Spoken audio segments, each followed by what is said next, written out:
Welcome to the Table Podcast, where we discuss issues of God and culture, brought to you by Dallas Theological Seminary. Welcome to the Table. That's a term that we're using here at Dallas Seminary for our podcast conversations and our engagement around a table, literally, here in our own studio, but also with a desire to talk to a broader audience within our culture and the cultures around us. I'm happy to introduce at the table today Dr. Jeff Bingham, who chairs our Department of Theological Studies, whose expertise is in early Christianity, but who teaches and writes in the area of church history and systematic theology and various ministry topics. Also, Jenny McGill, who is our administrator and, in essence, coordinator for our international students, ministers to them from start to finish here on our campus, and she also serves as an adjunct professor in our World Missions and Intercultural Studies department. So Jeff and Jenny, welcome. Alongside of me is Dr. Bock, who serves as a research professor of New Testament studies, as well as in a new position that we have inaugurated this year, directing a Center for Cultural Engagement, out of which these podcasts are produced and for which these podcasts are produced. So welcome to all of you. Thank you for spending the time with us, and I know that our audience will be the richer for it. We want to talk about cultural engagement as a topic today. And in order to talk about cultural engagement, we need to define what we mean by culture. I teach at a course in hermeneutics, and one of the elements of study in that course is cultural backgrounds. And so we have all kinds of definition of culture, what people think, what people say, what people do, what people make, or some of the artifacts of culture in the Middle East, in the Greco-Roman world, etc. What do we mean by culture today? Daryl, why don't you start, and we'll ask the others to chime in as we go along. But when you think of culture, what does it mean to engage culture? Well, culture is a web. It's a web or a system of ideas and norms and standards and beliefs and artifacts that shape and give meaning to life. And actually, culture is made up of many cultures, and that's probably one of the more important features to appreciate about it.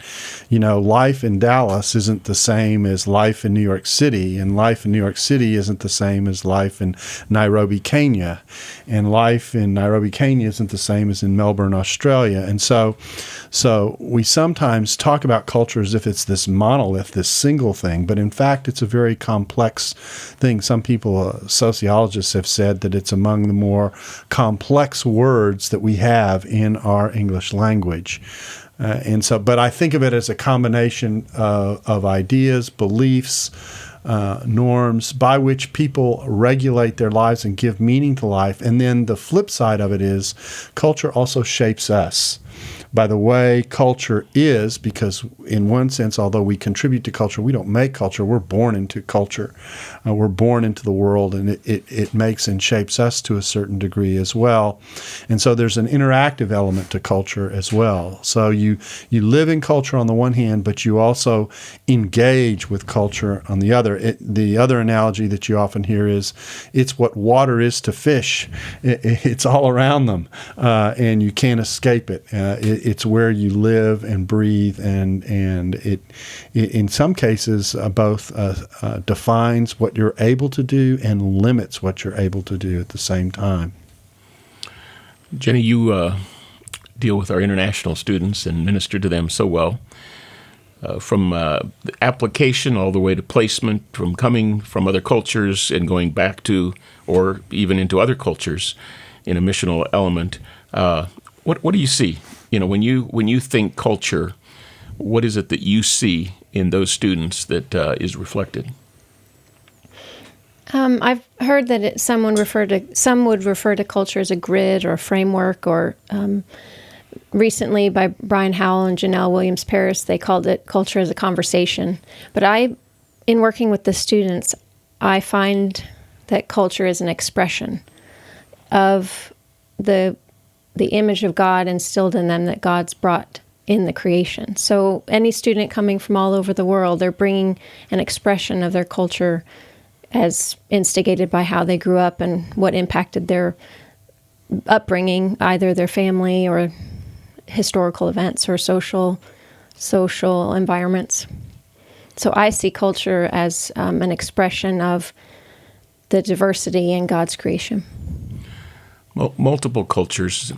Jeff, from a theological perspective, Acts 17 in Paul's famous sermon on Mars Hill, the Areopagus there, he talks about from one man, I take it to be a reference to Adam in that passage, he has determined the boundaries and the habitation of all humanity. Is there theological underpinning to the culture, and is culture good, or is culture the result of failure on the part of humanity? Or how, from a theological perspective, do you see culture operating? Well, I think we have to acknowledge that culture can be either pagan or Christian. A culture can be a culture which reflects divine revelation and submission to it, or culture can be in opposition or in rebellion to divine revelation. So a culture such as we find in Acts 17, polytheistic culture, a culture of idols, a culture which believes in many divine beings, and into which Paul has to enter in order essentially to tell them that their ideas are wrong, and by virtue of one of their idols, declare the only true God and the resurrection of his Son. And so I think what we can see is that cultures can have components of both paganism and of Christianity, of truth and of error. And Christian communities can be combinations of truth and error, as can non-Christian or even pagan communities. So even in a community out of which we get a Plato, we have Plato's monotheism, but then we have also a Hellenistic culture which has other aspects which we would definitely declare as being in contrast with a Judeo-Christian concept. Cultures can be true. Cultures can be false in terms of their relationship to divine revelation. No culture is perfect. No. And no one ethnicity has God's trump card upon it. How do we see, and Daryl, from a New Testament perspective as well, how do we see God loving the world on the one hand, and what does that mean in the way we define culture, and friendship with the world being enmity with God on the extreme side, on the other side? If somebody came up to you after church on a Sunday or after a lecture that you give on a university campus and put those two in front of you and saying, are those both culture, or is there something else operating with that term world in those two passages? How would you address that? Well, I'd actually go very much to the beginning of the Old Testament. I'd start in Genesis 1 and say that part of what God did when he made us in his image was to make us image bearers and stewards of a creation that he has put us in having responsibility for. That's where culture starts. Now, what happens, of course, in Genesis 3 is that we rebel against that responsibility, and that leads to the fall, and that produces the mix that Jeff was discussing, that we have the good and bad, we side by side mixed together, almost like a stew. And so that complicates the situation. But I think what often happens is that when we look at culture, we tend to want to assess it, which is one aspect of it. The other factor that culture does for us that I think is important, because it is a part of our living out our being in God's image, is how we engage in culture, how we live in culture, how we live. I mean, simply put, We can live well and we can live poorly, and we also have to be aware of what culture does to us. Culture does things to us. I said earlier, it defines what we do. I don't see anyone at this table who walked in and had a quill in their hand and who writes with a quill. No one writes with a quill anymore. Or if you do, it's because you have a love for the way in which writing was done. It's not the way, we have a ballpoint pen or something like that. Some people today write, they don't write, and they don't use a pen at all. They're on a computer. All those things either limit us or open us up to do things the way maybe things weren't done before, that kind of thing. So when I interact, and some of that is the creative living out of the way God made us when He asked us to be stewards, to help manage what it is God has created, and to be, if you will, His cohorts in stewardship of the creation.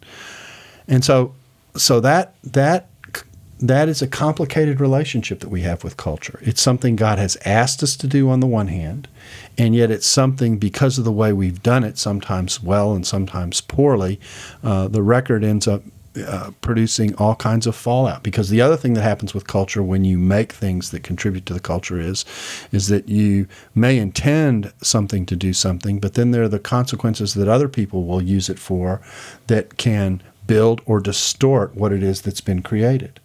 And we get that impact in culture as well. So it's a complicated question, Mark, which is why I'm not doing a great job of answering it, because culture is a mix. I do think that we have tended in Christian circles to see culture and the world as this enemy that we're in a battle with, and that's one part of the picture. And it certainly is an important part of the picture. But the other half of it is that culture is actually part of what God has asked us to do and be in contributing to the world. And so there's an element of service and engagement that also is a part of our calling. It should be part of a mission that reflects the goodness and glory of God and how we decide to contribute. But that is another aspect of our engagement. So I think, if I can simplify this answer down to one sentence, we kind of have a love-hate relationship with culture.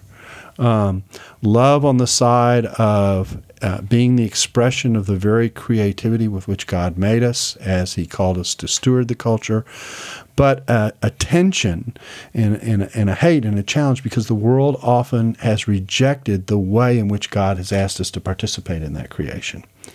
And so we live in a tension, and that tension we know theologically will not be resolved until the end of history, when God fixes that which is broken.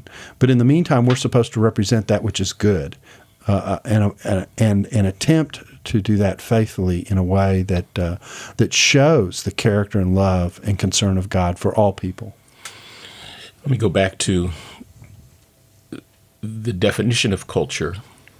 Could we say, and would we say, that the culture of people that are in the world, the group of people God obviously passionately loves enough to give His Son to pay the penalty for their sin, that's a love for the individuals that God has created for His own purposes and for His will. Another sense in which the world is used is the world of ideas that fallen humanity have advanced. And it's not that I can't have Christian or non-Christian friends, like neighbors, whom I can genuinely love. That's not the evil of loving the world that makes me an enemy of God. It's the love of the world's ideas, the distortions, the falsehoods that have come in because of the fall, and the image breaking, to go back to the metaphor of image making versus image breaking, and reflecting God. Would that be a fair way to differentiate a love of God for the people of the world versus the danger of friendship with the worldly ideas that really take me away from God? Talk to me about that. Would that be an adequate way to answer that kind of a question between two definitions of what we mean by world, which is similar to the term culture, but a little bit different?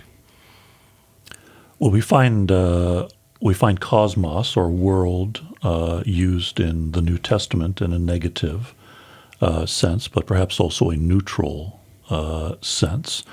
So yeah, the New Testament has a great concern for the perversity, the rebelliousness, the unrighteousness and wickedness of humanity, which is supracultural. So no culture is without those negative attributes, and those are always rebuked by Scripture.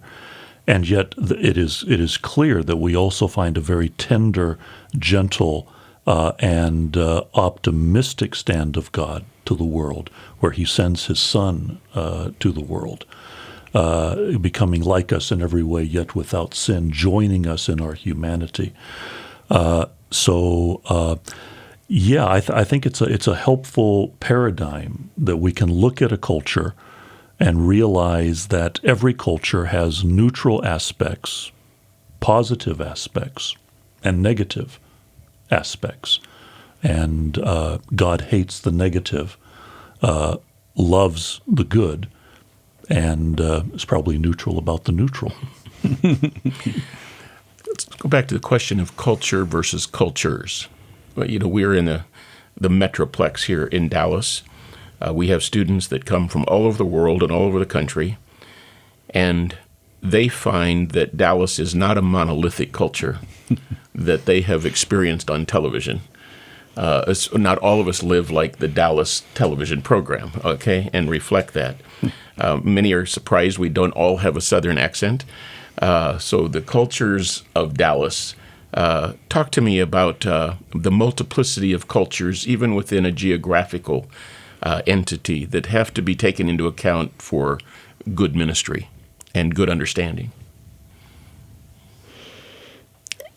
Most of my students are surprised by the nationalism, not only in Dallas, that would be reflected in other states, but that's one thing they face when they come. They're not necessarily expecting that level of patriotism.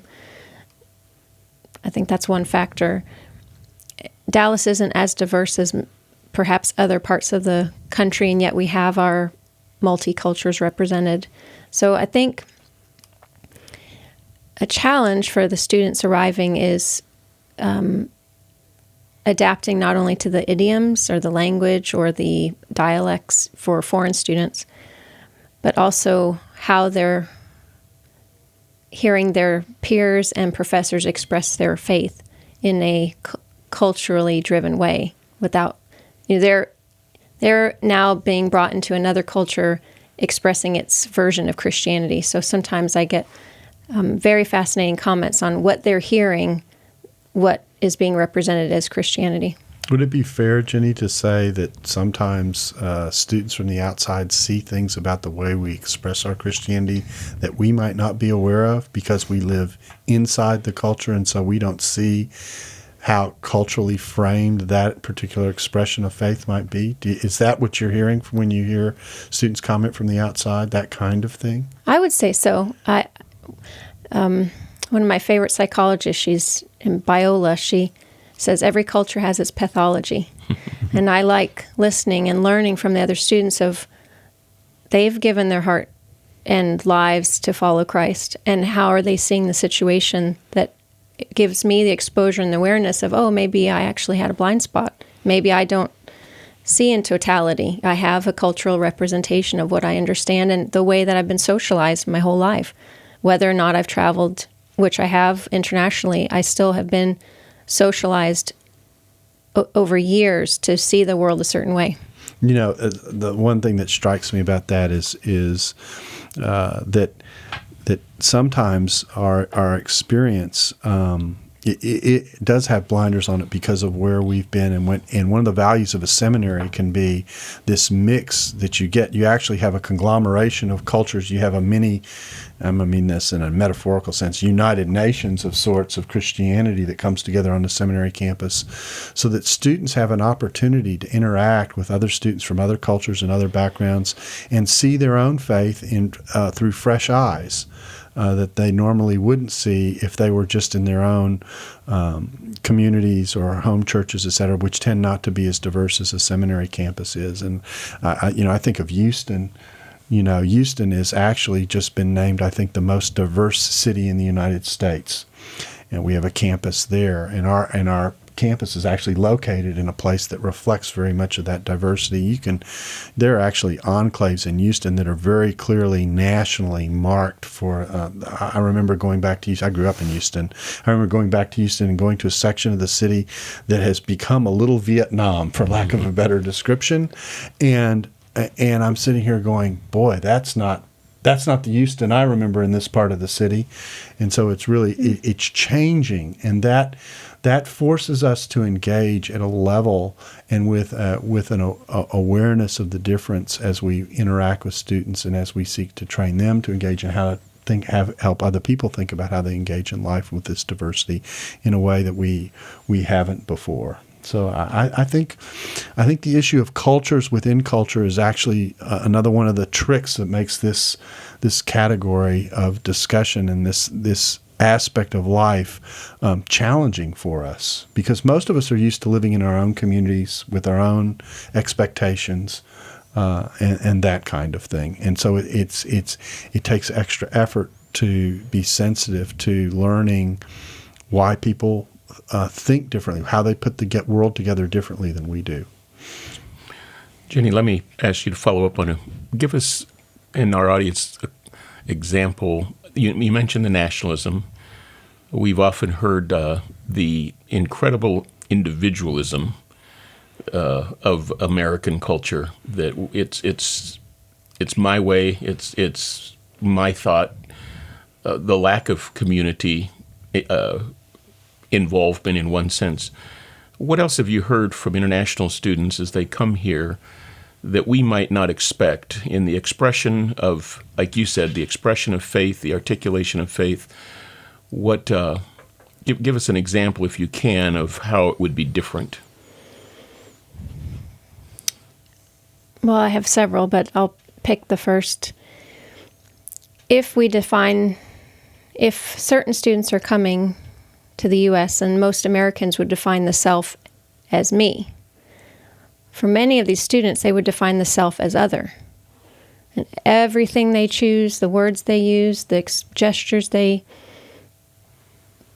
operate by, the mannerisms, the deference, obedience, manners, customs, it's always in reflection of the other, to the neglect of the individual, perhaps, that the self as we. So I think that's a huge, which touches on your individualism. Another might be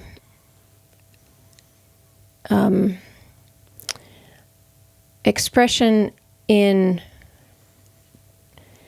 I think that's a good example to the prior one was a huge one, but also I think the expression of their identity would have been placed in different things. Growing up, they would have more of a extended familial identity, which again gets into collectivism, whereas in the United States, our identity might be in the purchases we make or the products we've lived by, or various orientations that we could adopt. So that's the source of our identity is quite different among students coming in as well. Join us next week for part 2 of the Table Podcast. Dallas Theological Seminary. Teach truth, love well.